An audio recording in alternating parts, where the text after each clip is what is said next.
I was born and raised in Mexico City. Mexico City is one of the largest, biggest cities in the world. Probably the same size of GTA might be the size of. The first year I doubled the sales. The next year I doubled the sales again. Of course, the owner was super happy. I think that was one of like the highlights and early achievements that I had. How old were you? 24 Oh, ish. wow. I heard you saying this line that I was king of the hill back in Mexico. You were not kidding. You were the king of the hill.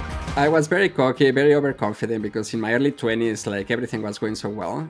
Hired a lawyer, paid exorbitant amounts to that lawyer. I guess my entire process cost me everything. Put all my life savings, I put everything that I owe into the process. And at that time, I got the deal of my life. A big producer of coffee in Mexico told me, you know what, Miguel? Would you like to do what you're doing, but for yourself? Like, you don't need to put money, you just put your know how, your time, you just execute, and we go 50-50. And we were talking about a big deal, like we're millions and millions. But before I said that, I got a paperwork from Canada saying like you have been accepted and you have this much time to come to Canada. And I came to Canada.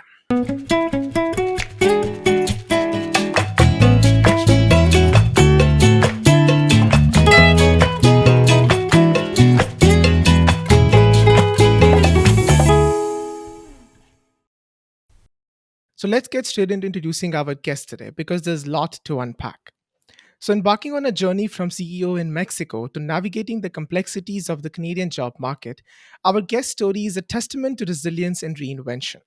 In today's episode, we dive deep into his experience from the highs of quadrupling sales as a CEO to the unexpected challenges he faced upon arriving in Canada in 2010, navigating survival jobs, facing a toll on confidence, and confronting cultural barriers to vulnerability.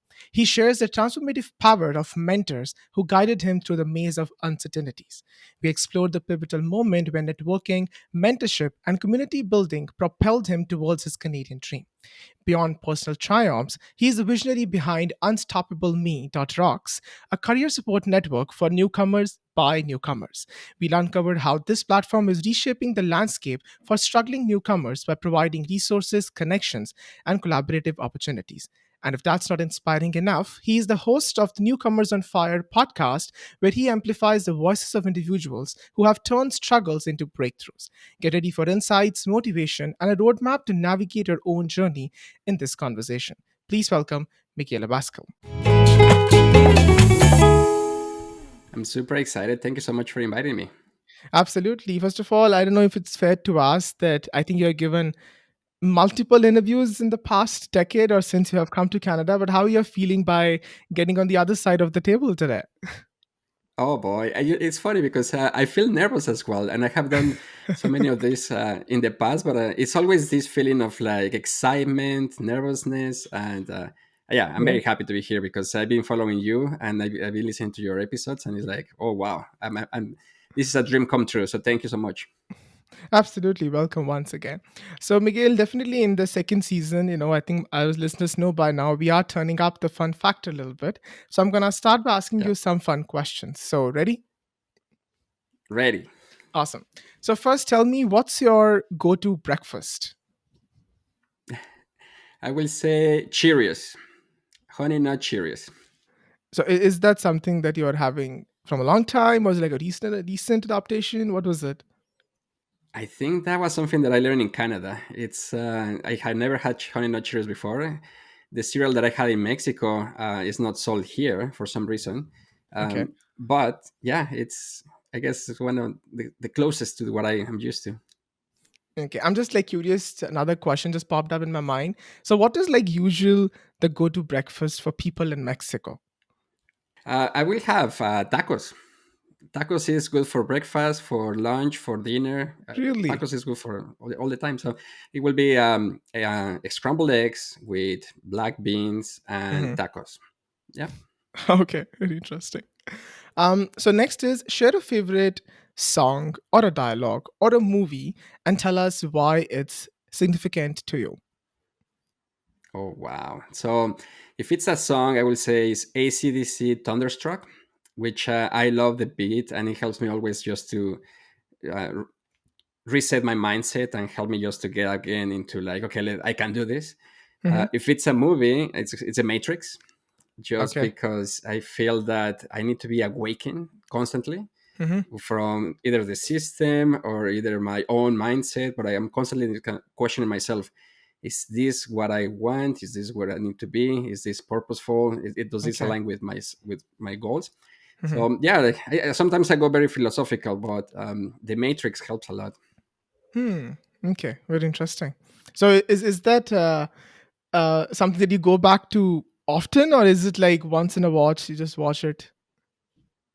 Oh, I have watched it a lot of times, especially the first one. Hmm.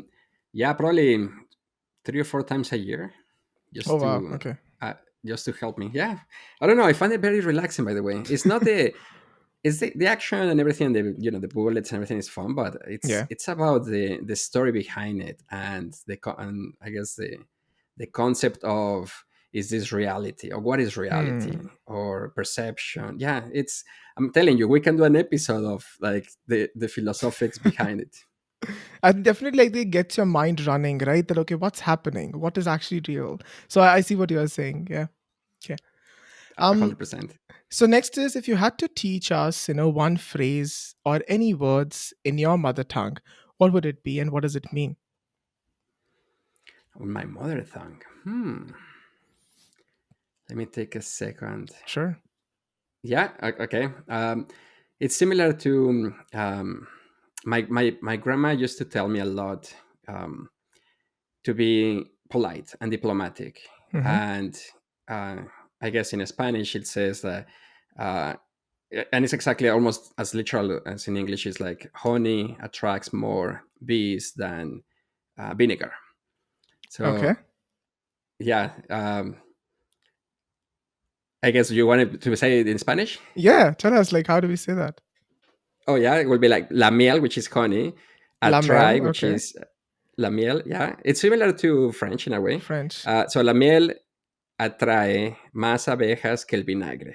So it attracts more bees than vinegar. And for what it means to me is, Mm-hmm. it's similar to the idea of, people will never forget how you make them feel. Like, Maya Absolutely. Angelou's quote, they will always remember that. They might forget the facts, they might forget everything, but they will always remember how you make them feel. So again, Absolutely. honey Yeah. versus vinegar. Yeah, it's funny you said that because my father used to tell me this also, that people not gonna remember like what are you wearing, what colors are you wearing, what brands are you wearing, but they will never forget Yeah. that how you really made them feel in that particular moment, and because that's what stays with them. And I think we also hear this in psychology all the time, that a body remembers, body always remembers how the Yes. person makes you feel. Yeah. Oh, 100%, especially for a newcomer, when you're Hmm. facing so much struggle, frustration, when you're completely lost. That was my journey. Yeah. I will never forget the helping hand of my mentors. It was just, yeah, incredible. So those people are Hmm. like, I consider them almost as a saint. It's like they are amazing people, angels that came to help me. Yeah, absolutely. I mean, in that particular moment, definitely anybody who gives you a helping hand, I think you do feel that they are saints, sent by God for sure. Yes. Yeah. Okay. So, final question: if you could teleport back to a particular place from your home country or anywhere for a day, where would it be and what would you do? And could it be before I was alive? Sure, if you want. Yeah. Um, I'm a I'm a person of faith, and my faith is Christianity. So I will Hmm. go back and meet, Jesus, and I will ask a Hmm. lot of questions. Yeah. Okay. Why don't you tell us one of the questions you might ask?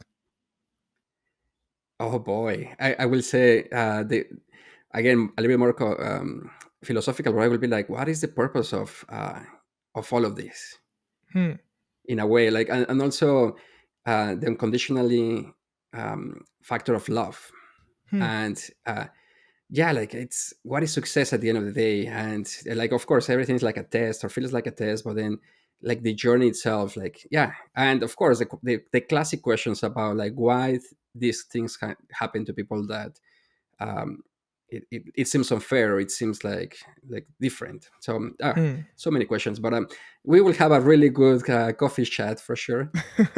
When you said these questions, I feel like despite the religion, one follows. I feel like these are the questions which everybody has. No, I think Yes, these are the common questions I'm sure that might pop up in people's mind, or just by living in this world, right? You do have all these questions that come up in your mind, and you feel exactly. like like they are the people who might be having the answers. But I sometimes feel, I think the scriptures that they have written, maybe from there you can somehow find these answers. Don't you believe in that? 100%, and for sure, the scriptures and the holy books help a lot. It's a guide that sometimes it gives you more than enough. But then there are Mm, some questions like that I still struggle. So, mm, and I've been asking these questions to pastors, preachers, rabbi, and I mm, will ask the same questions to Jesus, and I will be like, okay, tell me more. Like, I'm really interested. It's more of a curiosity conversation. It's like, okay, what is the mhm. purpose of this creation? If you knew all of this, it was going to happen as well. Yeah. And also, it's because there is a story that I believe a lot that one day I'm going to meet my creator, and he might ask me, it's like, what did you do with all the talents and abilities and Mm, experiences that I gave you? And then I don't want to say like, oh, I didn't do anything. I just, watch TV. I want to say like, hey, I multiply what you gave me in a way. So it's mm. more about that as well. It's kind of like, hey, tell me more. Yeah. Well, in that case, I think you definitely use your talents to help people and give it back to society for sure. We'll definitely get more into it. So that's the end of that segment. And now I want to take you Thank back you. to the time you spent in Mexico. Tell us a little bit about your time there and how was it like just growing up there? Oh, for sure. I was born and raised in Mexico City. So Mexico City is one of the largest, biggest cities in the world. I think population-wise, Mexico City and similar to the surrounding areas might be almost at the same population number as Canada. The difference is that Mexico City is probably the same size of, if not smaller than in Ontario, or even like almost, I will say like GTA might be the size of like what I'm talking Okay. about. So a lot of people, just imagine this, a lot of Hmm. people everywhere, and that's normal. So the subway infrastructure is like a spaghetti, just throw down, and then trying to navigate that is incredible.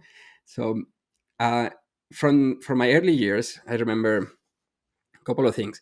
Um, I was born into, I will say, middle class, which I was privileged enough to for my family to invest in private education, Hmm. and because of that, and where we live, which was not that fancy, it was a gated community. So within the gates of my community, everything was safe. Outside the gates, not that so much.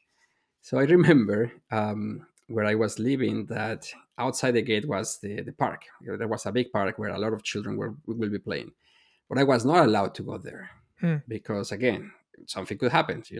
If there was no one watching, then yeah, it was dangerous. So within my gate, there was not that many children to play with. So I think I went inwards or inside to entertain myself. mhm, So I remember reading a lot of books. I remember teaching or like learning how to do stuff at a very early age. mm. I taught myself how to code, how to do websites, how to Wow. be financial modeler, a master in Excel. Even before university, I was really good at many different things. Just because, again, a lot of Mm, time, a lot of books, and a lot of questions. I was very curious. I want to be an inventor at an early age, so I was always playing around with different tools, solving different problems. Um, but yeah, overall, I will say for my parents to be able to afford private education, they had to work crazy hours. And just to give more context, you know how here in Canada we work 9 to 5, Monday to Friday. yeah. Well, in Mexico, you work probably 7 to 7 or 7 to 10. That's quite normal Like a for a 12, person that 14 is hour working. shift. Yeah, yeah, yeah, totally. Hmm. And also, I remember my parents had to drive 1 or 2 hours just to get to work. Um, and yeah, they were long days, so very long days. So Hmm. of course, like I had a long time to kill or to invest to do something. So Yeah. yeah. So I have like two follow-ups here. First, like, what do you mean by like gated community? Are you talking about like a colony? Like you guys live there? What is that?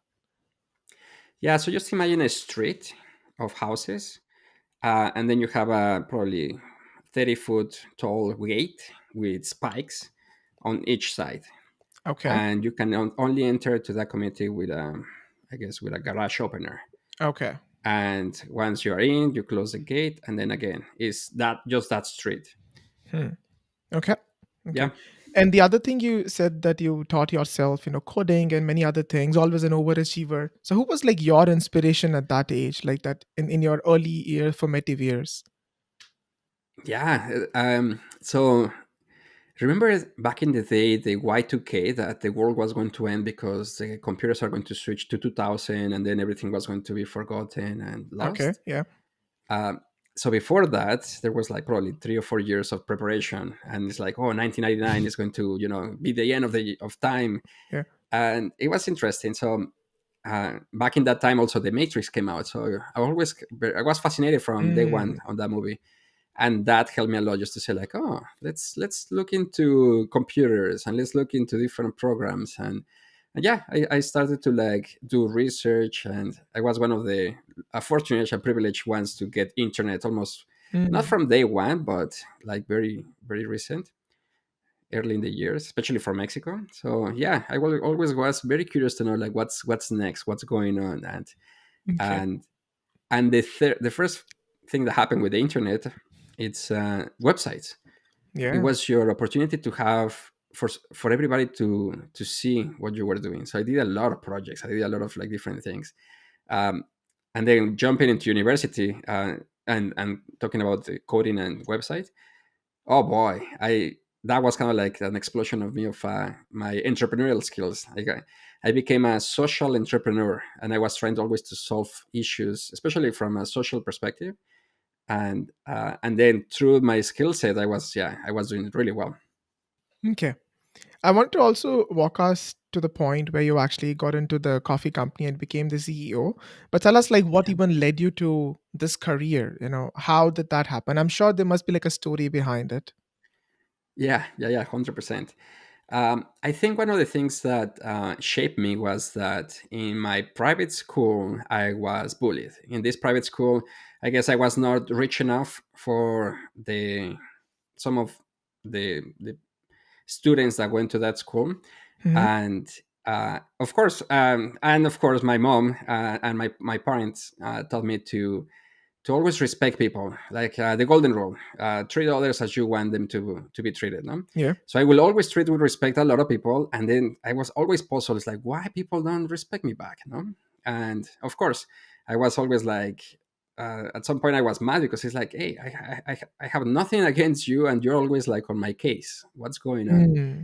And they were like years and years of that. So because of that, I think I had this feeling of like I need to help people, like especially people that cannot defend themselves, or the people that cannot speak, but like the voiceless ones, and what to do. So because of that, I say, okay, I want to study something that where I can help people. So I say like, maybe doctor. I'm going to become a doctor. But then I just started crunching numbers, and it's like, as a doctor, I can only help maybe 50 people a day. It's like, no, that's not enough. I want to help more. Hmm. Okay, psychologist. I'm going to help them with their minds, and to help them grow. And it's like, how many people I can see in a day? 100? That's Hmm. not enough. And then I said, like, you know what? I'm going to become a business person, a businessman. Hmm. Because as a business person, through my companies, I can help thousands of people, Yeah. policies and benefits and different things. And then I learned about companies like Guinness, the company that brews an amazing beer in Ireland.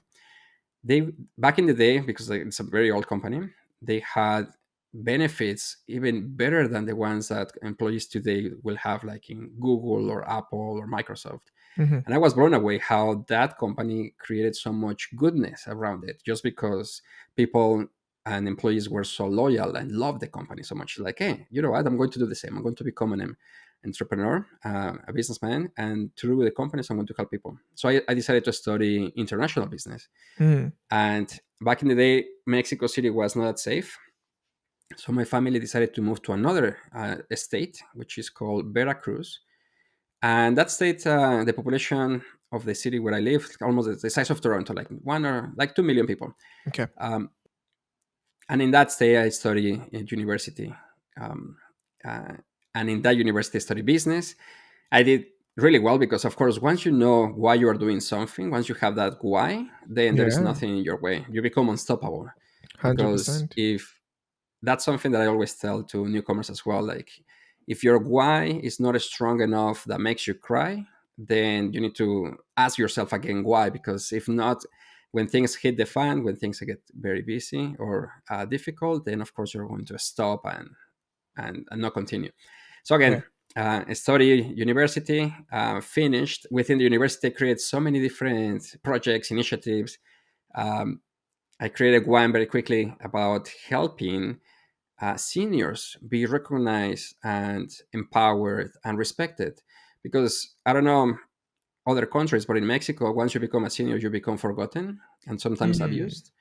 And I was not okay with that because I respect so much my grandparents. And I was like, wow, like if anything, we should be building monuments, altars to these amazing people that have done so much, sacrificed so much for us. No? But yeah, it's very common how seniors get forgotten. So I created this company called Wise Hands, where senior people will knit scarves, and I will put them online because I knew how to do websites. And each scarf will have a unique code. And then, if you wanted to know more about the person that created the scarf, you can go into that website, look at the code, and then you will learn more about that person. So the scarf becomes a medium to honor and respect the senior person behind it, and it was a way also for you to chat with them. Really cool project, and I did really well. And of course, I made some mistakes. And once I started exporting to different places, run out of cash, and then I had to close the business. But I learned so much. I learned a lot about I'm like sure. running a Yeah. business, doing different things. So long story short, after finishing school, university, I always, it's funny because I always approach my family and say, like, I have another business idea. I just need 50,000. Will you give me the money? Yeah. And my family will look at my business idea and it's like, oh, no, no, no, no, this is not going to work out. And I will be like, no, this is incredible. Just look at the numbers. No, these numbers are not that great. So I will get super upset because my family will always like turn down my ideas. And it's like, you know what? I'm going to do a master in finance because, yeah, my financials are not strong. Okay, I'm going to show them how they are going to be strong. And of course, I did my master in finance. I paid for myself, and I was super happy because, again, I did really well because I had a purpose, I had a vision. And after that, I remember showing up my business ideas to my family, and it's like, hey, here are the financials, super strong, and I just need 50,000. Just give me the money, and I will open this business. No? Yeah. And then my family, of course, they will see the numbers and it's like, yeah, they're pretty strong, but we don't have the money.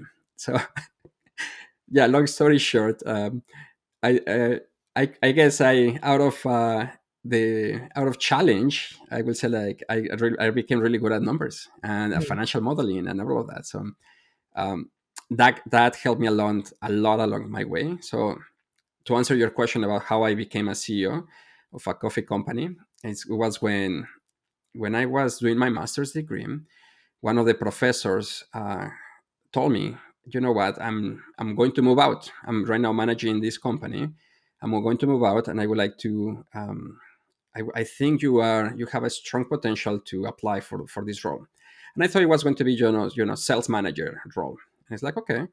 So this person became, I guess, my first mentor. And he told me about more about the company, more about the opportunity, and I started asking questions. It's like, okay, so how can I make my application stronger? And then he will Mm. give me some ideas, because if I had only taken that information and then apply and say like, okay, I'm going to apply, I will not have gotten the role at all. But it was Mm. because I asked the questions about, okay, so for this company, what is the culture? What are the things that work out? How did you got in? What are the things that the owner prefers versus the things that he doesn't prefer? Or it's a family run business. So because all of that insights, the first time that I go into the interview, yeah, I knocked it out of the park. It was incredible because I pretty much I talk the language. I say exactly what they wanted to hear in terms of Yeah. like, of course, the my skill sets on top of like tailoring to what they're looking for. So of course it was like almost meant to be. And to my surprise, the owner of that company said, "You know what? Yeah, I like it. So just start, let's say, next week." Hmm. I start when I started working at a company. It's like, okay, I'm going to be managing sales. But to my surprise, he told me, it's like, no, no, I want you to take over everything.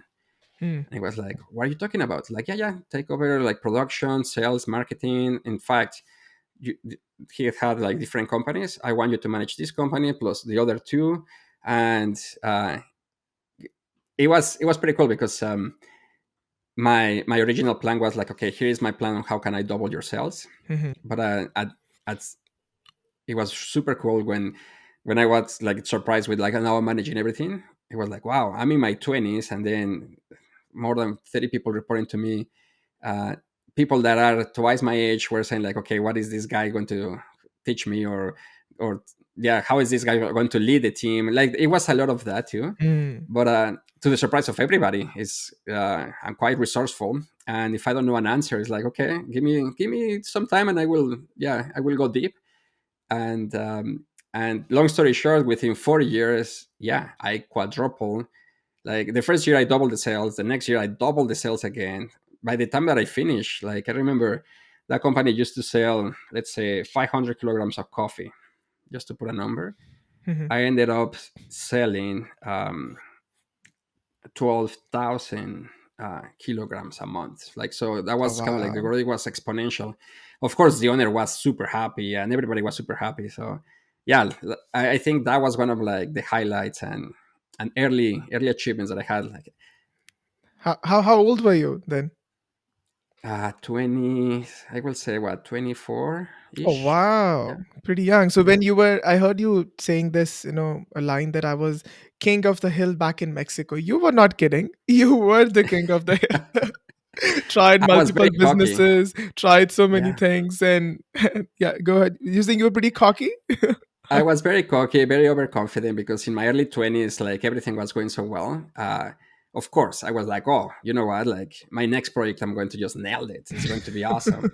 And it was because also my network of friends and connections and everything, like it was already there. And I had family members that Of they were also course. really good, successful business owners. So I always reach out to them. It's like, hey, what do you think? And it's like, oh, I know somebody. And then, of course, it was just easy just to manage Hmm. and navigate the process. Just because, again, you have a network, you have Yeah, people that already know you, like you, and trust you, so it's easy.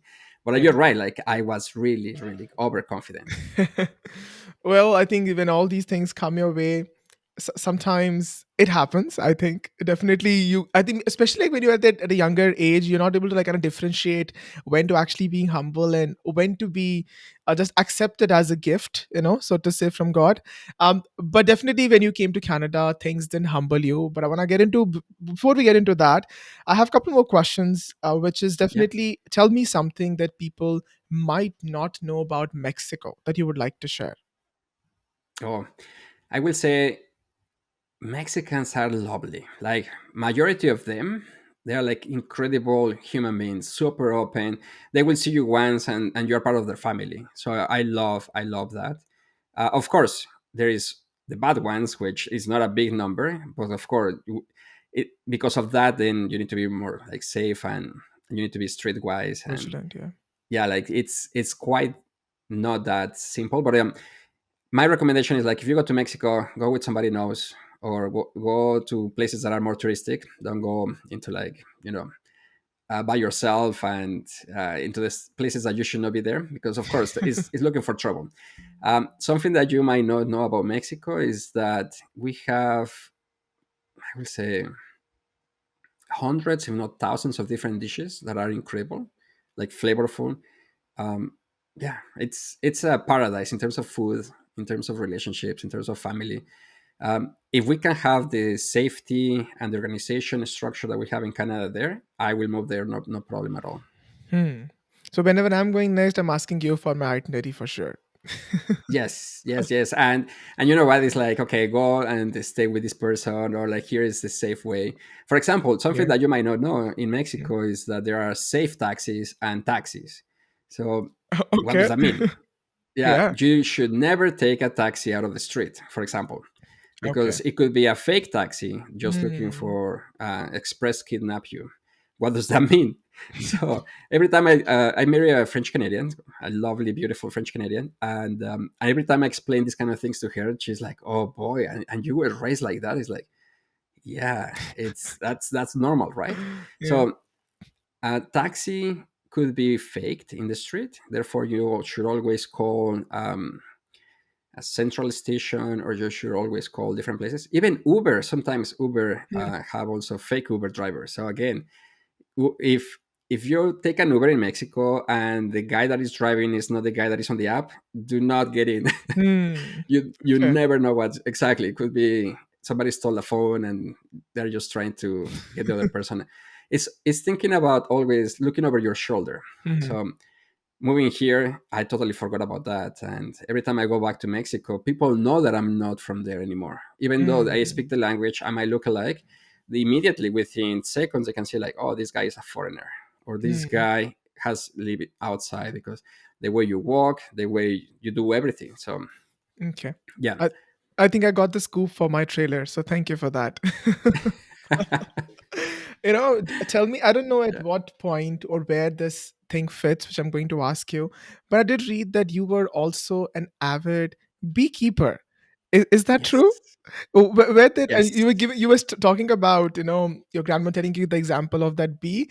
It just kind of struck me, and I said I have to ask you. So tell me, where did that fit in? I love that because I always said, okay, like my first interaction with a bee was when I visited an uncle, and this uncle and told me, do not go to the basement and do not open the door. So of course, as a little one, it's like go to the basement and open the door, right? It was almost like telling me what to do. So of course, I went to the basement, and the moment I touched the knob, the most painful experience ever. Like I don't know what happened, but I felt like significant amount of pain. And then I looked at my hand, and Mhm. there was a bee. Oh. And in the basement, my uncle had all of this equipment and bees and honey. No? So the bees were always trying to get in and out. So that was my first impression of a bee. And of course, I got stung, and I'm allergic to bees. So I got like completely, my hand was so low. I got fever and so on. But I don't know. Out of that, for some reason, I got um, I guess impressed. I don't know what is the word, but to explain it, but I was like, how is that something so small can create so much pain? Mm. And after that, I learned that without bees, pretty much we die, or we will suffer, because more than half of the food comes thanks to the pollinators, and bees are a big part of that. Mhm. So I was like, wow, how something small is so important. So again, that feeling of like almost this insignificant insect, it's the reason we are so happy and the reason we have so much. Hmm. So that was always part of me, and it's like, well, when I retire, I'm going to become a beekeeper. Hmm. But then I started hearing stories about how a person 1 month close to retirement died of a heart attack, and then what this person had so much health issues and couldn't enjoy retirement at all because Yeah. something happened. So I was like, wow, like I'm just waiting and waiting to start living. And then all of these questions about, is this right? Is the purposeful? Like, and I said, you know what? Like, I'm going to start. I don't know how. I don't have the space. I don't have the resources. I don't have anything. But I'm going to start now. I don't know how. So I took a class on how to become a beekeeper. And in that class, they said, like, well, as part of the class, you have 50% off to buy the equipment. Again, I don't have a space. I don't have a farm. I was living in a Toronto apartment. It's illegal to have bees in a Toronto apartment, just to say that, but it's illegal to have them anywhere 30 meters from a property line. So couldn't put Residence, it yeah. anywhere in Toronto.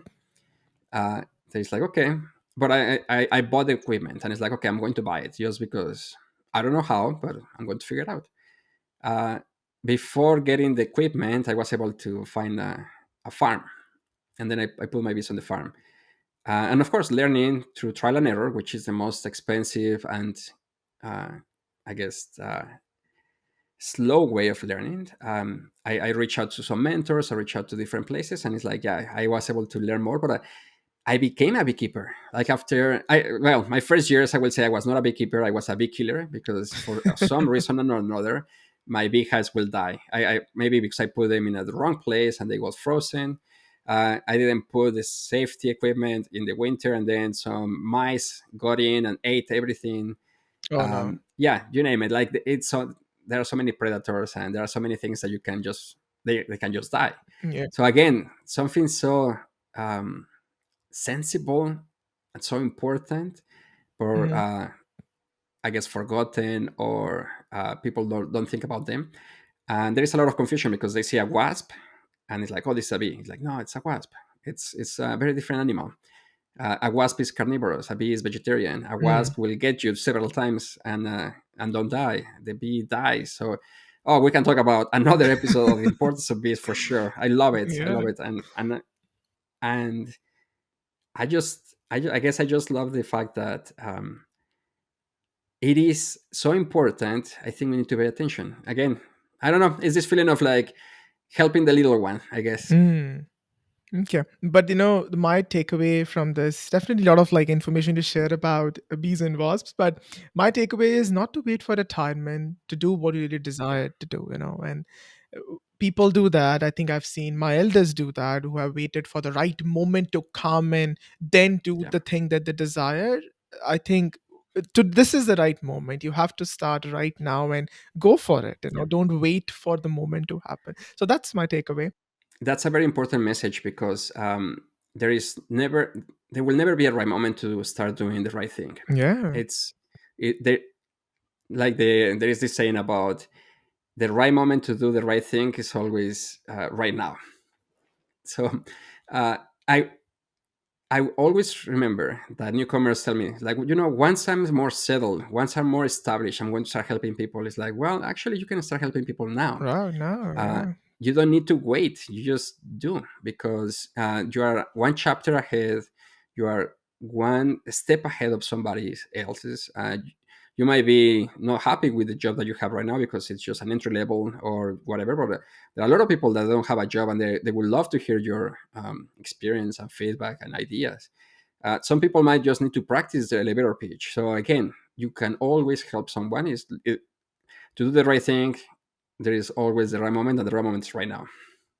Absolutely. Yeah. Very, very well said. I think we do that initially when you come and you want to help, but you feel like you don't have the right sources, you don't have the money Yeah, to help. But sometimes it's not even the money, just your presence or your tiny bit of support to the person. Like even even your nice few nice words can help the person, or even just a smile yeah. can help the person. So that's what matters. Another thing I discovered about you, and correct me again if my facts are not correct, that you were also a mountain climber. Is that true? Yeah, I yeah. read I that you climbed. you climbed like Yeah, Mount. It was called Mount Kilimanjaro, is the world's highest freestanding mountain. You also climbed the Africa's highest mountain, Uhuru Peak. And then you also climbed one of the world's largest volcanoes. So many things you have all of done. them is the same one. Yeah, no, Okay. all of them. The Uhuru Peak is within the Mount Kilimanjaro. There has three peaks, and Uhuru is the I guess the highest one. And yeah, it was an incredible experience because I had never done something like that. That was what probably 6 7 years ago. Okay. Um, Now in my 30s. Um, I did that to recover from a divorce because I got married, and I will say, through all of the difficulties of being a newcomer, um, there is a lot of mental health issues. There is a lot of struggle, financial issues, all of that. I Mhm. think that impacted a lot my first marriage, and because of that, for sure, it fell. So I felt again like a huge failure. I felt like things were like really, really not working out. Mhm. What's the point of life? Going back to those original questions, asking like what happened. Huh? Mhm. Um, and then out of the blue, I said, you know what? I'm going to climb this mountain. Mhm. So I have never been a climber. I have never done anything like that. I was a couch potato kind of guy watching TV all the time. Mhm. And my friends, I remember a friend I was telling this, like, you know what? I decided I'm going to climb this mountain. I found a package. It's not cheap, but it's not crazy expensive. So I'm going to do it. How much And my was it? friend was like, well, I think the package just to do it is like, what, 6,000 Canadian back in the day? Okay. But okay, of course, that doesn't include the flight, nor the vaccinations, nor everything that you need to do. I will say the entire thing was probably 20,000. Okay. Um, but if you compare this to trying to climb the Everest, it's like, yeah, that's not even close. Um, yeah, maybe 20,000 gets you to the base camp, but Um, but yeah, again, it was just more like I need to test that I can do this because going back to my decision of coming to Canada, remember I was very overconfident and cocky, but I always had this question about do I have what it takes? Hmm. And I wanted to test out if I had what it takes because again, I thought back in the days like I'm so successful because of others, because help of my friends and family, but do I have what it takes to do something like this, to move to another country? Yeah. So that was my first question, and of course, I can tell you today that yeah, for sure, I have what it takes. Uh, After my failed marriage, I had the same question: do I have what it takes? Like, what's happening? Like, and then I decided to climb the mountain, and that mountain, oh boy, it was tough. The toughest thing I have done in that regard. Like, it was 9 days of hiking, Oh, wow. 7 days to go up, 2 days to go down. They at like the company that I hired was it's incredible. It's super good. And they always test your oxygen level Levels, yeah. because if it's dropping, you're in trouble. They always check out if you're having issues just to talk because then that means that your brain is swollen and you can have a bad brain injury. Yeah. Um, Everything. So from walking, checking out because they just want to make sure that you climb the mountain, but also you come back healthy because a lot of people react really bad with high altitudes. Absolutely. And in fact, some of my fellow climbers, which were more professionals, they were like marathon runners, they were super healthy. Some of them couldn't make it because Hmm. again, altitude doesn't differentiates or discriminates, the healthy or the sporty from the non-sporty one. So it's altitude hits everyone very differently. Um, and yeah, by I guess the grace of God, and yeah, I was blessed and had the opportunity and privilege to climb. Of course, I was not the first one, I was the last one. I was really slow, everybody was super fast, but I was able to make it, and I was like, wow, if I can do this, I think I can do other things. And that was my first step for recovery. And after that, I think that helped me a lot just to like keep moving and set me in a path of finding the love of my life. So, which now I'm super happy. Oh, Mhm. we can do another episode about the lessons learned in relationships and everything that you can do and should not do. Just to give you a quick context, the reason I'm so happy now is because even before I got married, one of the dates that I had with my wife was like, "Would you like to come with me to this marriage conference?" Hmm. And she was like, "Oh, this is weird. Like we're not even married, but you want me to go to a marriage conference?" Like, yeah, let's go. And she said yes. And since then, it has been our tradition to every year we go to a marriage conference Oh, wow. because the tagline that I love is like, "Great marriages don't just happen. It Hmm. requires work, it requires effort, it requires mentorship, it requires community, it requires mentoring, everything." Like, yeah, definitely, it's very important. And if you have the right partner with you, everything in life is super enjoyable. Everything is super good. If you don't Yeah. have the privilege opportunity to have the right partner, then everything gets more complicated. Absolutely. Well, so many life lessons you have just imparted us, Miguel. And Oh boy, I'm telling you, we can talk about a lot more. one of the things I would like to echo here is the way you said that, I was the last one to finish climbing the mountain. And that's a lesson from there. I think that's a lesson that people can learn. And like everybody has its own time of success. We think that we are ahead or behind something. No, we are not. Everything happens in the right moment when it's time. So I think that's the lesson I would like to impart here to our listeners there. Yeah. You're so right because I became more happy when I stopped comparing myself with others. And when I started comparing myself with myself, when I say, okay, Miguel of 2023 or 2024, how different is from Miguel of 2017? And I can tell you it's like, oh, light years different. It's in fact, I'm ashamed sometimes of my early versions of Miguel. I remember a mentor telling me, if you're not ashamed of your older Yes. you, you are not growing fast enough or you're Absolutely. not growing enough. So I was like, oh, yeah, exactly. So sometimes I'll be like, oh wow, like did I say that on camera? Did I put that there? It's like, oh boy, today I would be like, oh boy. I'm Yeah. ashamed, but I'm proud of the growth. I'm proud of the transformation of the story behind it. So yeah, Yeah, and sometimes also then you come across those memories from Facebook and you see that you have written those quotes. You're like, what was I yeah, thinking? Why would I write yes, that? So it means that you have come a far way and you have grown now. Yeah. exactly, exactly. Okay, so Miguel, now I'd like to get into your Canadian journey. Obviously, tell us like why did you decide to move briefly, and how was it like when you came here, your first day, your initial thoughts and emotions? 100%. When it's interesting because there was a show in Mexico that I used to watch a lot with my best friend, and it was called The Wildest Catch. And it's about how they make a lot of money going into these crazy, dangerous waters to catch either sometimes a specific kind of fish or king crab. And I was telling my friend, it's like, wow, these people just make $100,000 for working less than 6 months. And it's like, I think we should do it.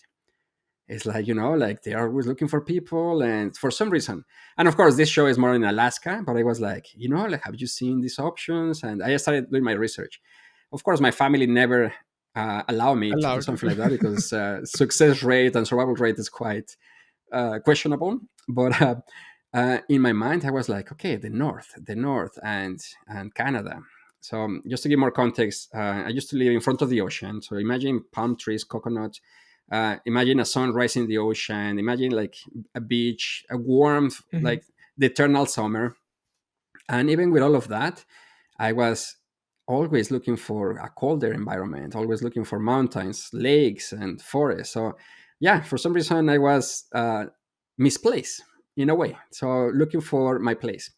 So, I decided to start my process of researching, found Canada, hire a lawyer, paid exorbitant amounts to that lawyer. I guess my entire process cost me everything. Yeah, I will tell you, like, I put all my life savings, I put everything Mhm. that I owe into the process. And I guess that's another lesson. Like when you believe in something so hard, you go all in. I did, and without knowing that if it was going to work out, if it was going to anything. So it took me 2 years because I applied for as a permanent resident, Okay. federal skilled worker. That was the class back in the day, and it took a long time. A lot of people told me, it's like, oh, you should have applied to Quebec. It was just 6 months, or you should Mhm. fake this process and they pay you. It's like, a lot of that things. But I was like, no, no, I'm doing the things right because I don't want to be worried and looking over my shoulders all the time. So I did all of that, got the papers at the moment of my life that I was not expecting them, because once it took like 2 years, I was like, okay, this is not going to work out. So I'm moving on. And at that time, I remember I got the deal of my life. The producer of coffee knew what I was doing. A big producer of coffee in Mexico has like thousands of like hectares and everything. Um, Told me, you know what, Miguel? Would you like to do what you're doing, but for yourself? And would you like to partner with me? And I was like, oh boy, this is the dream come true. It's like, you don't need to put money. You just put your know-how, your time, you just execute, and we go 50-50. And Mhm. we were talking about a big deal. Like we're millions and millions. So it's Okay. like, oh wow, you know, I don't need to think about it. I'm in. But before I say that, I got a paperwork from Canada saying like, you have been accepted and you have this much time to come to Canada. And I was like, oh What a man, what moment. should I do? What should I do? Is like, should I go, in business by myself? I know I'm going to rock it out because I have done it. So it's just like copy, paste, repeat. Or should I go to Canada and start this process? Like, what should I do? I don't know. I remember applying different methodologies to try to define like pros and cons, making a list and financials, no financials, all of that. But the question that helped me the most was asking myself, if I'm a senior person looking back in time into this moment, will I be regretful? Will I feel regret? Will I feel Mhm. that I missed an opportunity? And if yes, or if no, that will help me. So the question was, my 65-year-old person looking back, and it's like, yes, I feel regretful because yes, I make millions of dollars or millions of pesos, and but I miss an opportunity. Or what if what would have happened if I had just taken the chance where I didn't have a family, kids, and I was young enough to just try it out, something adventurous. So because of that, I said, like, you know what? I spoke with that friend, and I said, you know, I need to do this, because if I don't do this, I'm going to regret, and I don't want to regret things. I want to live a life as much as possible without regrets. Yeah. So he said, like, oh, you're making a mistake. And I said, yeah, potentially I'm making a mistake, but if things don't work out well, I'm coming back, or I will see. Of course, I said that, and I came to Canada. Mhm. So my first time moving to Canada, just with that context, I I say no to a great commercial business deal. um, I was very overconfident, because it's like, hey, I made it in Mexico. I'm really good. I'm going to nail it in Canada. In fact, where is the prime minister? I'm going to tell him how to run this country. In fact, I'm going to become the prime minister of Canada, like within 12 months. Like, that was my mindset.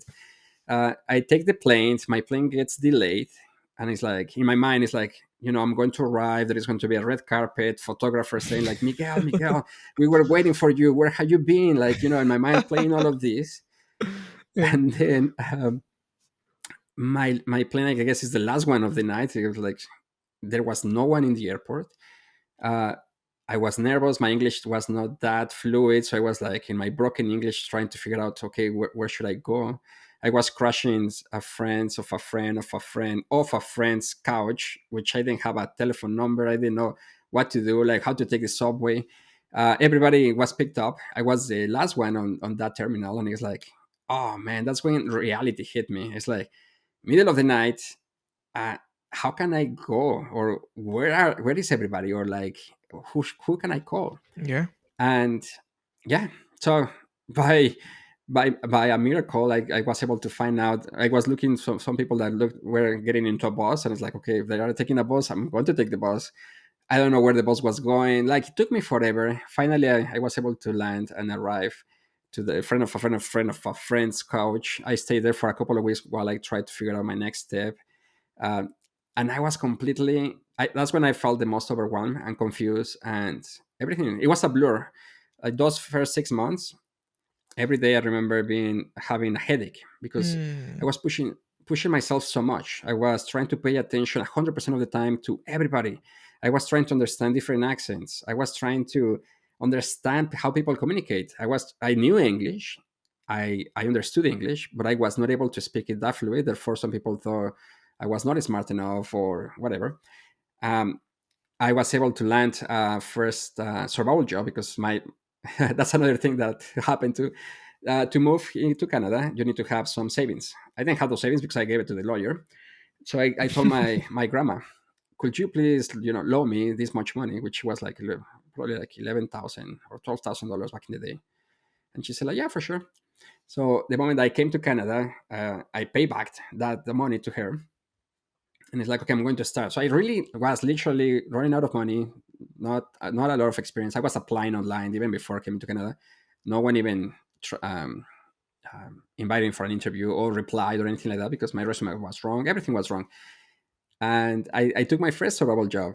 And I remember my first interview for that survival job, which was um, going to the hiring manager, smiling, and say, me want a job. And Okay. she said, like, oh boy, your English is quite rough. Mm. And I was just smiling, but it's like, but your smile is golden, and I can work with that. So just start next Monday. And I was like, oh, perfect, I nailed this. So, And so your of course, charm got you your job. exactly, it was my attitude, it was my positivity. But like, it was crazy, because uh, from working as a CEO of a coffee company, I started as a server in a coffee shop, Tim Hortons. And I was happy. I was happy, because it's like, okay, I'm learning. I'm trying to understand more of this, how it works. Um, and that, I will say, first, 6 months, a year, it went very fast. I was applying. I was trying to understand more about the business world in Canada. I was looking for my ideal job. I was quite, like, so many lessons about that. To be honest, I wanted to be the same, and I wanted to do the same I was doing back in Mexico. So I was a problem. I was a solution looking for a problem. So what do I mean? I wanted to do the same. So it was like, I want to be a marketing manager, sales manager, financial analyst, and I want to be an operation manager at the same time. And every time I go to an interview or talk with people, they were so confused, because it's like, in Canada that doesn't exist. Hmm. And I will say, like, well, yeah, but like, and they will sometimes say like, no, you're lying, you cannot be that many roles within one. And it's like, yeah, I just did it, so many different years. And people will always question that. It's like, no, it's not possible. It's like, well, I can show you. You can call my references. Like, yeah, I did that. Yeah. I controlled production. I went to the farms. I went to business meetings with customers like Walmart. Yeah, like, so. Yeah, it was very confusing because I have learned that in Canada it's more silo, it's more specific, more like single. Yeah, and I think one of my guests also said that Canada is more of the country of experts. The all-rounders are kind of not that appreciated. If you're expert in one, they really value you. Yes, you're so right because I think from my experience, people really want to see that you were born and raised a project manager, you become a junior project manager, then Yeah, you jump into being a project manager, and now you're a senior project manager trying to become a director. It's like, and then yeah, people is like, oh, I think I know what you are right now. I think you might be a project manager. It's like, yeah, because the resume says that journey. But from countries like India or Mexico, we where if you only do one job, you're in trouble because you might get fired. absolutely. Yeah, You need to be resourceful. You need to do 4 or 5 things at the same time because then you're of value. So you're more generalistic, and you become an expert on so many different things. But you have many hats. It's absolutely. you Yeah, do many jobs, so it's quite different to understand that part, and that took a long time. So I will say it took it took me 5 years to land an entry level job in my profession. yeah, So, and the reason was because my communication, it was not that clear, not that crisp. My story was also not that easy to understand for a Canadian perspective. My connections were non-existent. It takes time for people to like you, to know you, and trust you. of and course. and finally, like, my mental health, my confidence was completely crushed because from being I can do everything, I'm super successful, to like I'm cleaning toilets, which is, there's nothing wrong with cleaning toilets, but in my mind I was running the remember I was running the country within 12 months, where 12 months mark hit and I was cleaning a toilet. So I was like, oh man, what's going on? Like, Yeah, yeah, this is exactly what I was not expecting. And because of that, it took me just a long time. And mentors in Mexico, those like they are not the mentors in Mexico are friends.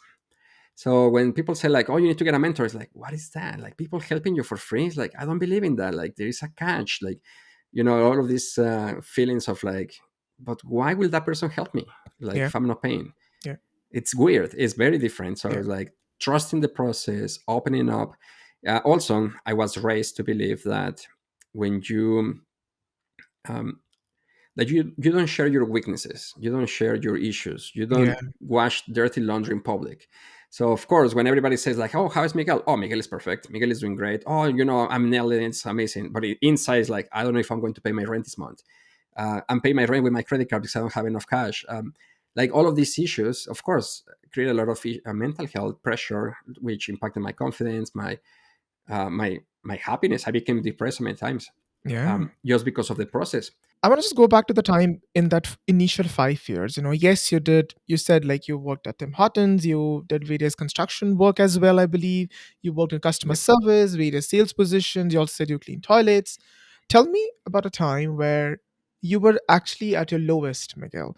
And I want to go there because we all have been there. Being immigrants, you are really forced to question yourself and forced to fall into that pit, that really imposter syndrome pit.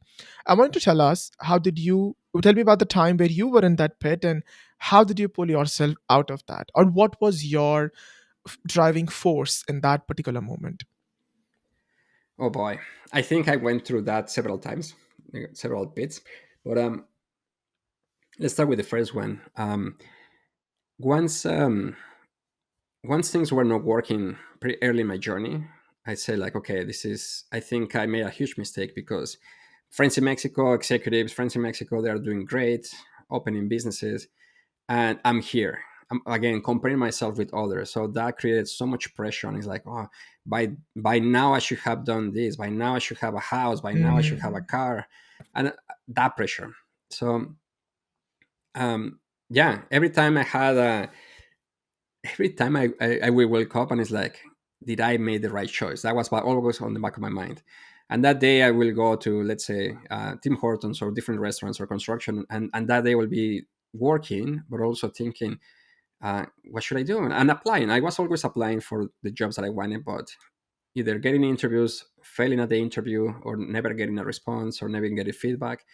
So yeah, for my first month, 6 months, I was not able to even tell my family that I was failing, Mm. because I was always a success. So I will not take their call sometimes. Like a turtle, I will get in.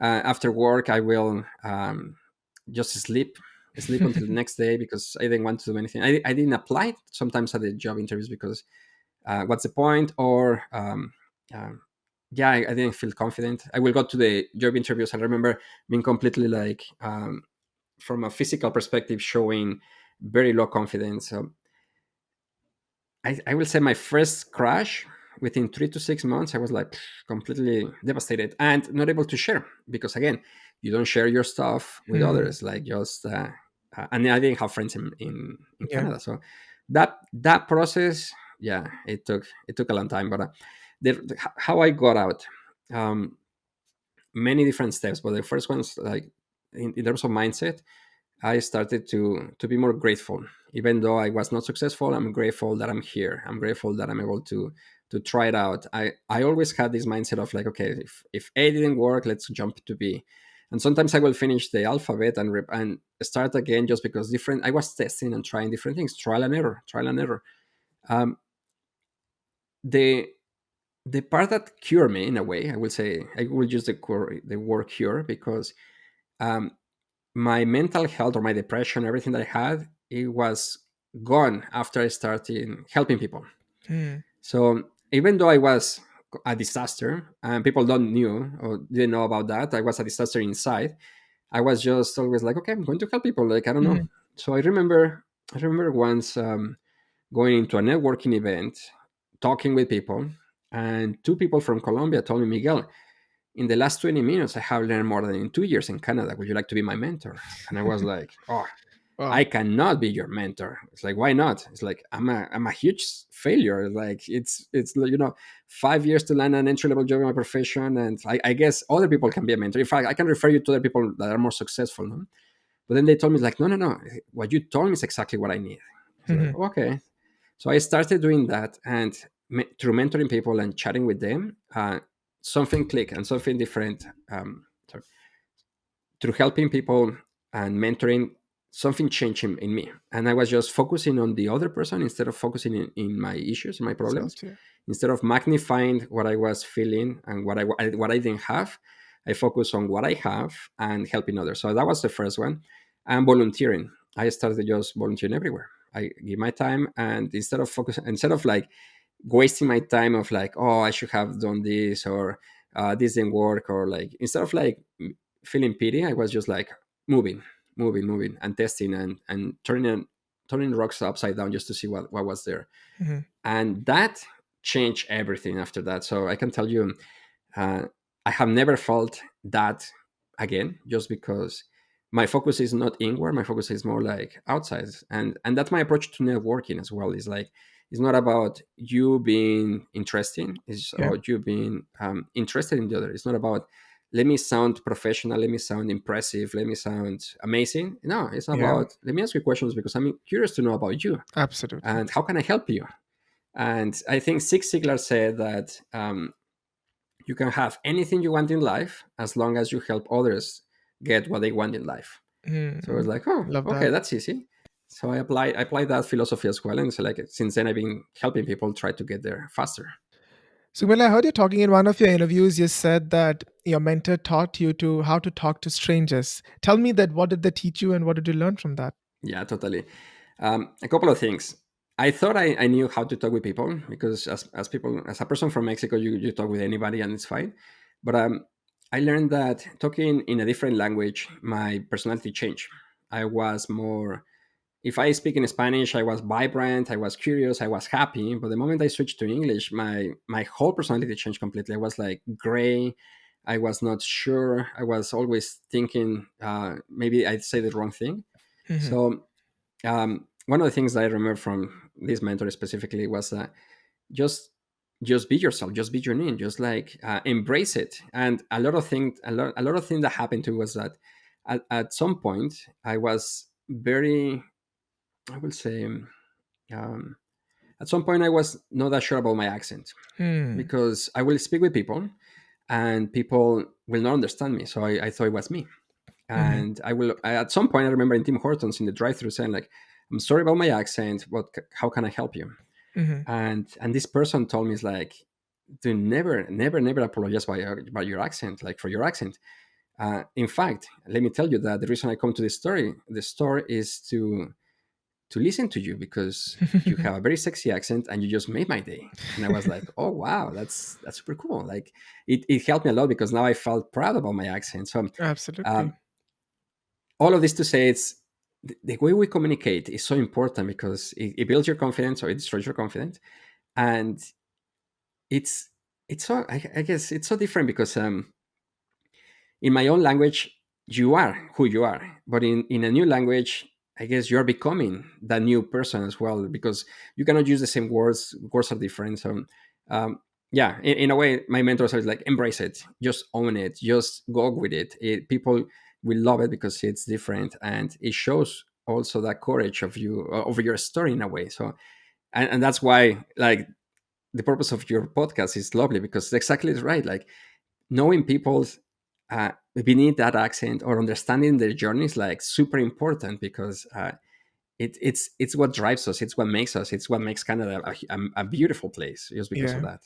Yeah, absolutely. This reminds me of one of the things recent guest of mine said, that when we come here, when we try to talk, we focus so much on how are we saying it rather than what are Yeah, we saying. And that's what yeah. stops us from building that connection with the person also.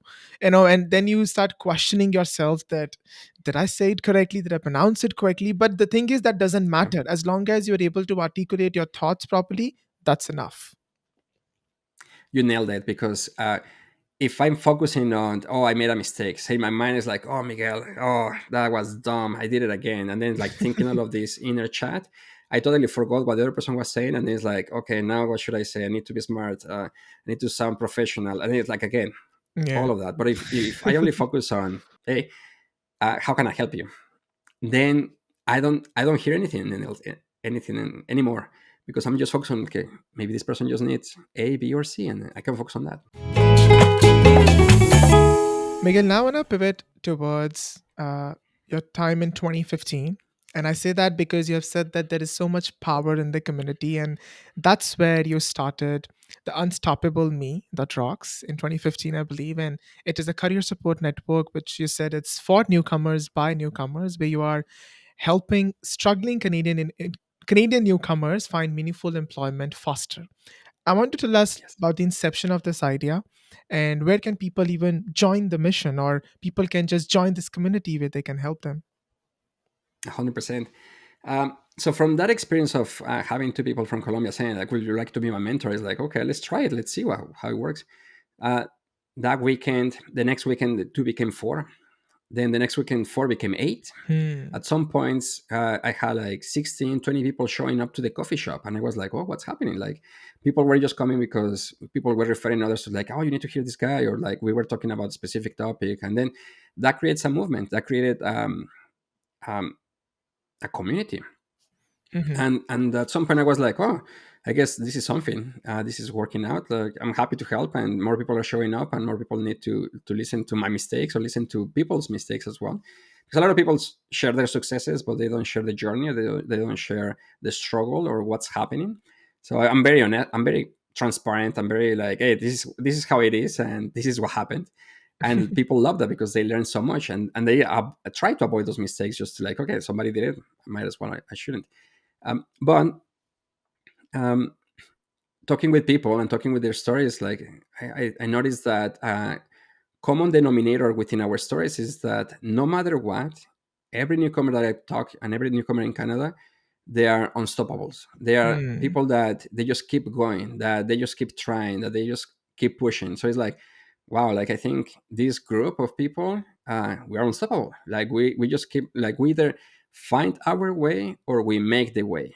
Like, Hmm. that was, and that has been since day one, kind of like the thing that identifies every one of us. So I started creating these workshops, meetings, networking events, you name it. We have created so many things since 2015. Hmm. And the idea is to have a place where you can go and practice, where you can go and feel safe to ask a stupid question, where you have peers that they understand what you're going through, that they are not judging you. It's a place where it feels like family. It feels like home because it's like, hey guys, I'm doing great, or I'm not doing that great. Like I need help, and then people can let you a helping hand, just to your point, maybe just to listen, or maybe just Yeah. to practice, or you name it. And the importance of having the right community when you're starting in a place like your new journey in Canada, for example, is huge, because when you don't have anyone to go and to say like, can somebody help me? It's crazy. It's super difficult.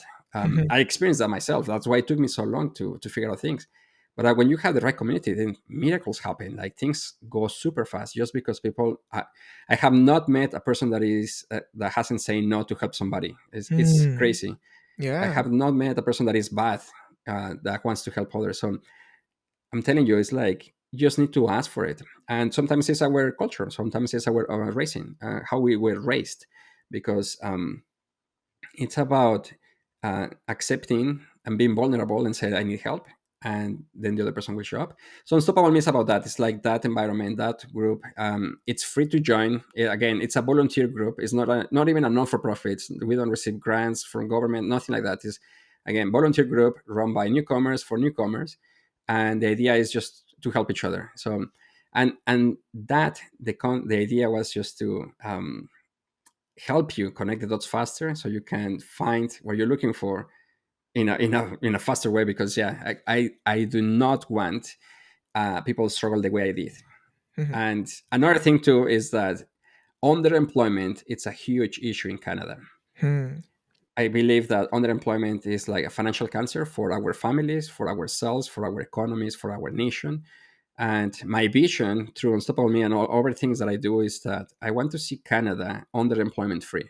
Hmm. So I want people that if they want to work at Tim Hortons because they want to, okay, for me that's not underemployment, that's a decision. Yeah. But if you are working at a survival job because there is no other option, even though you have a PhD or three master's degrees or everything, then for me that's an issue, and it's unacceptable. So I want to do something about it, and I discovered that through community, networking, and mentoring, you get wherever you want, from opening a business to finding your dream job to Yeah. become a prime minister. Like it's those three ingredients for a recipe. Yeah, no, I love the enthusiasm. I love this vision that you have. And the other point you said, where, I haven't found a single person who has refused to help. I think that's because, especially within the immigrant community, they know how hard it is. They know how Yes. tough it is when you come here, how lonely it is, what kind of like questions you ask yourself, you doubt yourself, you question your identity at times, because of the atmosphere that you live Yep. in. And I think in that moment, you need somebody like these who have been through this, who have walked the talk, and they know what to do. And I think, like you said, we are not taught to be vulnerable growing up. And eventually, when you do that, when you actually are able to show your vulnerable side, at the same time, I feel like you actually get that, equip yourself with the information to be more confident eventually. So I think that initial Yes. vulnerability is very, very essential to reach where you want to go. So thank you for sharing that one. I agree. Vulnerability is a superpower. Yeah. So the moment that you embrace it, the same way as your accent is a superpower, vulnerability is a superpower, mentorship, there is a lot of power there. So there is a lot of components, and everything is found through community. Yeah, absolutely. And I think you did not stop there. You definitely got on to your next venture of Newcomers on Fire podcast. I Yes. love that. I have been there. I'm listening to that as well. I've been part of it as well, fortunately. Thank you for that. I want to tell our listeners more and more about it and where they can listen to it. Yeah, 100%. So Newcomers on Fire, you can find it on onfire.show. It's it's a new podcast created with a vision of helping people get it hope, especially when for newcomers that recently landed, or for people that are preparing to land into Canada, or for people that are having here for a while but they have like they are facing a glass ceiling. It's like, okay, I cannot understand what's happening.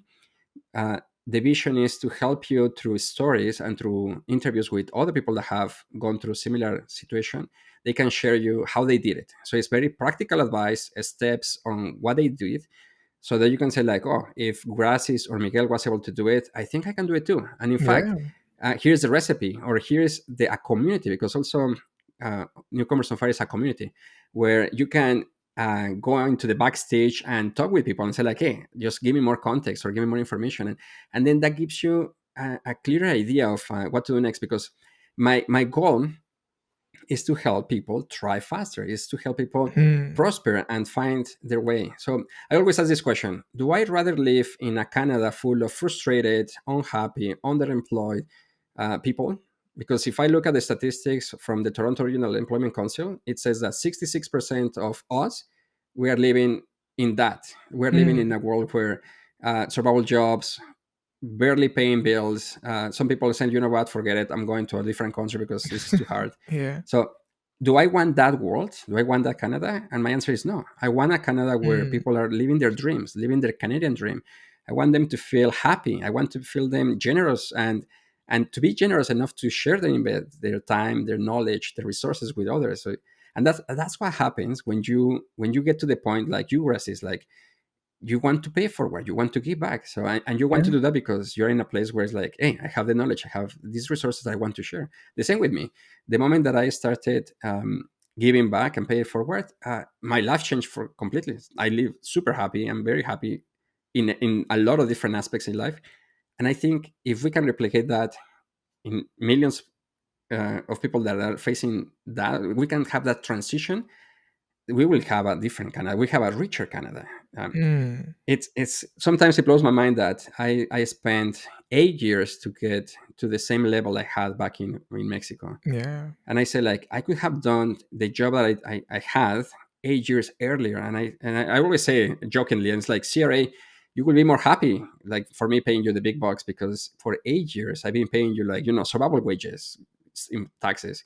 I could have done this, and just imagine how much benefit will have the community, my family, the community, the nation. So if we can just have people working at their levels faster. Hmm. So, of course, going back to Newcomers on Fire, Newcomers on Fire vision is for people that are lost, people that are looking for questions, people that imagine this view of you're navigating uncharted waters. It's dark, it's stormy, it's like people are getting lost and confused and angry and sad and they feel scared and fear. Well, Newcomers on Fire and your podcast, I think we're like lighthouses where it's like, okay, you know Hmm. what? Here is land, here is safety, here is home, here is a community, here is something for you to Love reach that. out. If you're drawing, here just reach out, and here's a place of safe people just to reach out. Because people say like, oh well, I have LinkedIn. It's like, yeah, but LinkedIn sometimes it takes people don't answer, people don't connect. Yeah. You might send a message, you might send 100 messages, but good luck if you have maybe 5 people to 10 people to respond.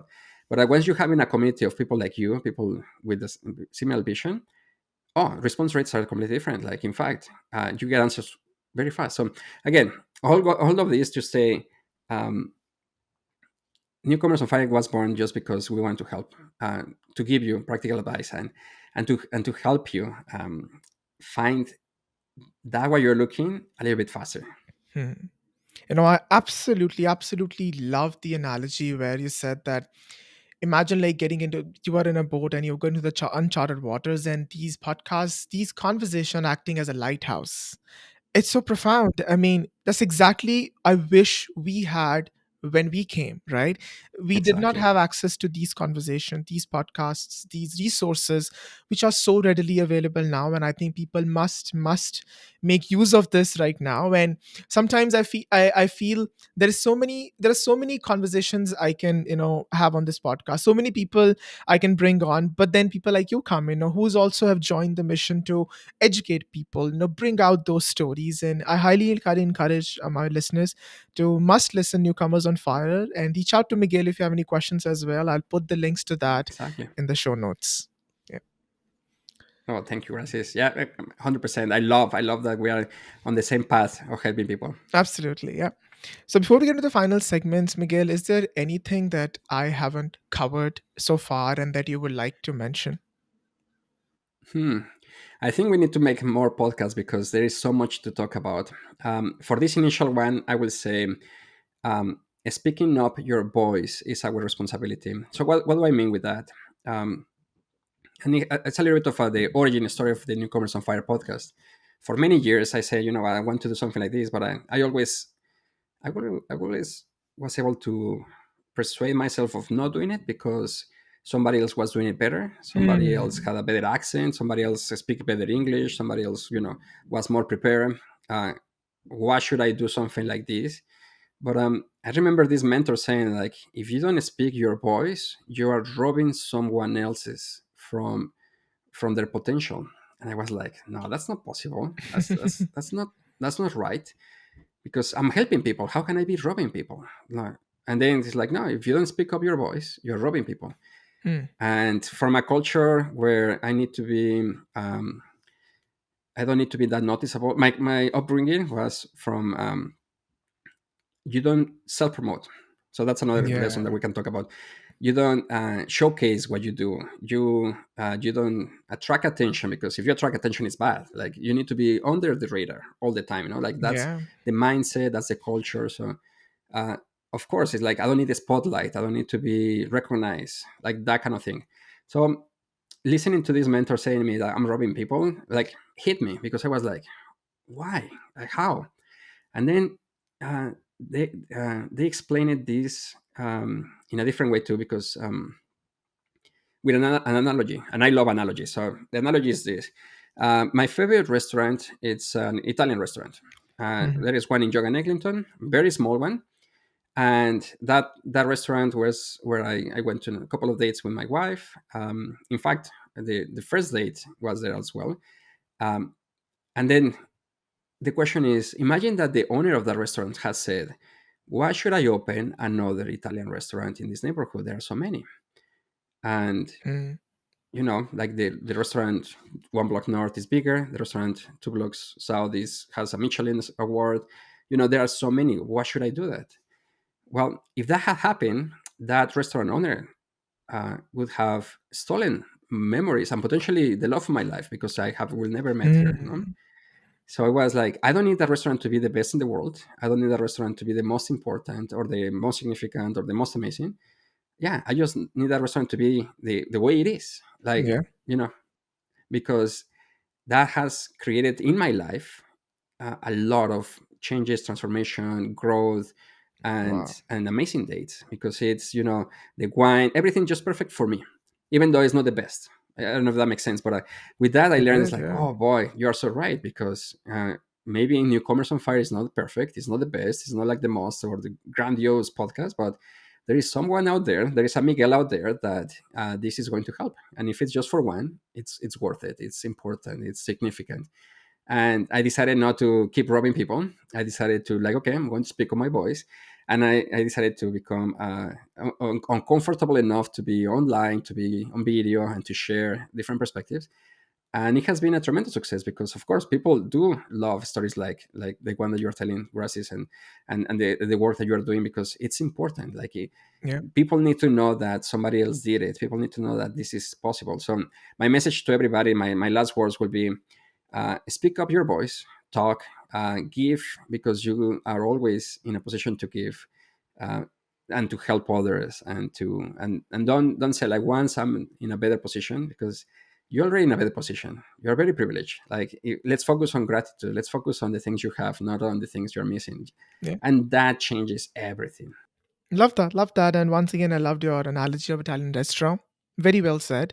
And I think initially when I started, fortunately, majority of the people were in support, but many of them also mentioned that what are you talking about? Who is caring about the accents? Who's caring about this discrimination and everything? But again, because I feel like I was kind of um, talking about uncomfortable topics people were not comfortable to really hear about, so maybe that's why it was Exactly. hitting them that why are you saying that. But I think after the support we I have received, and I'm sure that you have received as well, that these are very, very important topics that they need to be talked about more and more. So, Miguel, now I want to get into the final segment. But before that, I introduced this another segment. I call it Know Your Host, where I give my guest an opportunity to ask me a question. Although I know you have asked me a couple of questions on your podcast, Yeah. but if there's anything else you want to ask me today, please go ahead. Okay, question for you is, if you could redo your immigration journey to Canada, what would you do differently? I think I've thought about that. I will do nothing differently. I will not. I think I am absolutely okay and absolutely grateful howsoever the things unfolded.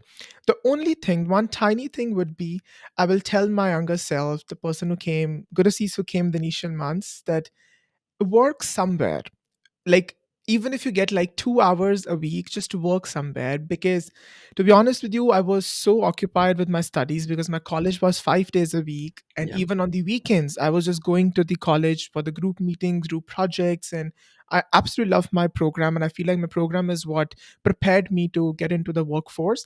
But I think I would say that Guru sees that at least work somewhere for 2 hours if you can a week, not because you needed that money. Of course you did. Who doesn't need more money? Uh, But just I think it allow me to build that little bit more connections. And I think you also feel a little bit of more groups you kind of be part of. You feel more belonging, I feel like. So that's why yeah, that's what exactly I would say. But otherwise, I'm absolutely happy with how several things unfolded. Yeah. I love that. It sounded like it's more like a community as well, comparative community and Yeah, networking. And yeah, I love that. exactly. Perfect. So now we get in the final segment of the podcast. I call it Beneath the Accent. I'm going to ask a couple of questions. You can answer them Yes, in one word or a sentence or however you feel like. The idea is just to know more about you. So, ready? ready. So, my first question is, what advice would you give to your younger self and at what age? Let's keep it within the last chapter of my life, which is the Canadian chapter, Hmm. because I have many tweets or many messages that I would like to send myself, my younger self, and I will say, vulnerability is a superpower. Gratitude is your compass, and mentorship is what is going to transform your life. So keep it short, and I can expand, but I will say, yeah, focus on being vulnerable, asking for help.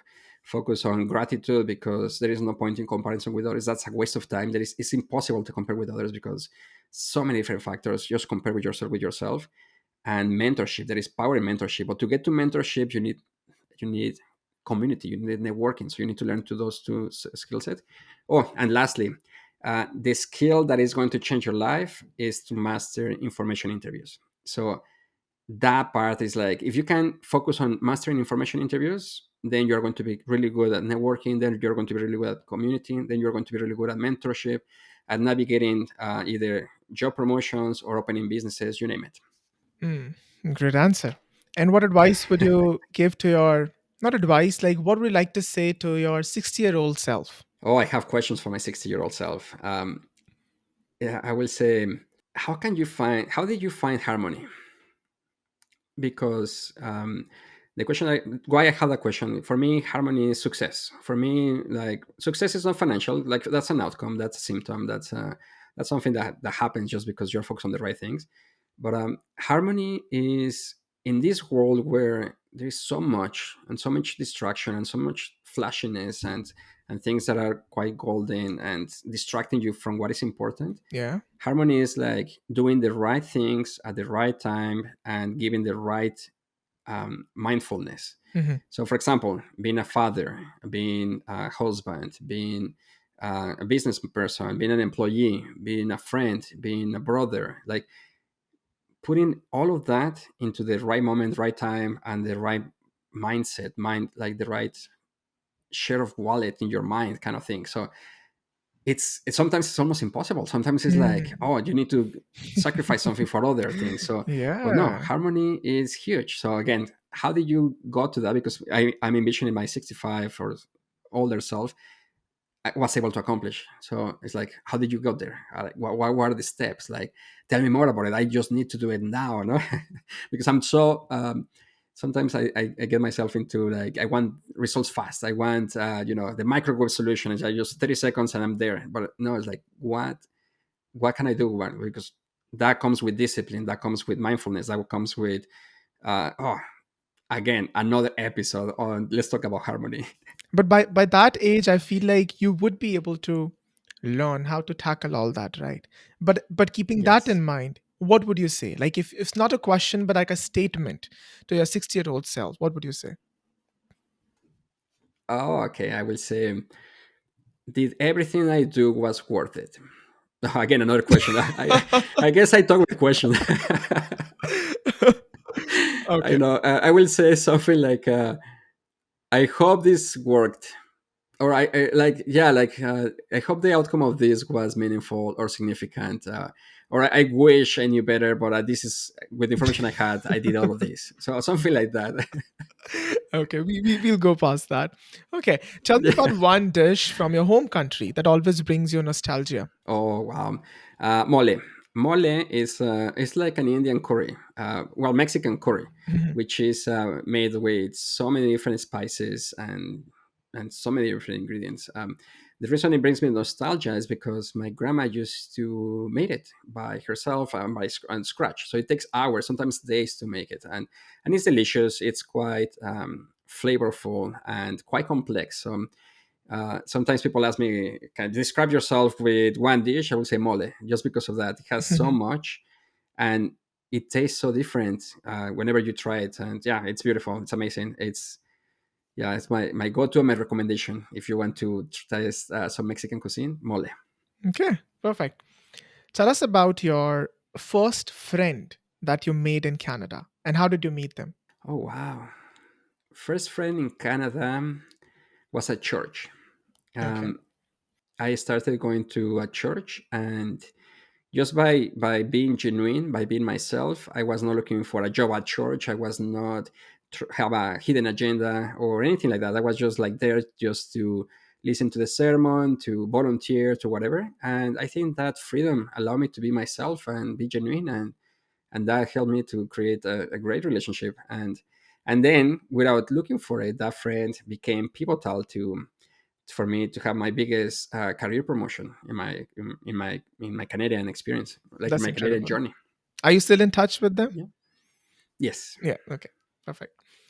Tell us about this one Canadian tradition that you have adopted wholeheartedly. It's been like more than a decade you are here. So tell us about that. That you have any certain tradition, certain festival in Canada that you have adopted. When I was living in Toronto, I visited all of them. Um, I love the Greek one. I love the Poland that I had back in Blur. Um, my favorite, I would say, the Greek festivals, just because the food. Again, I've heard you that win before. me Yeah. with food. Yeah. Yeah. Yeah. Okay. So, what's something that you ate for the first time in Canada? Oh, wow. Memory lane. The first thing that I ate in Canada was sushi. Okay. Yeah, it was a restaurant in Toronto, and I was like, "Oh, let's try it out," and it was pretty good. Okay. And do you continue to love sushi or have you just stopped? Yes, Okay. I loved it. The difference is that sushi in Mexico is very different. Hmm. They put chocolate, they put mango, Chocolate. they put, Hmm. yeah. Sometimes it's different flavors, very rich. Again, I guess it's part of the culture where let's test it out, let's see if it works, and yeah, it's amazing.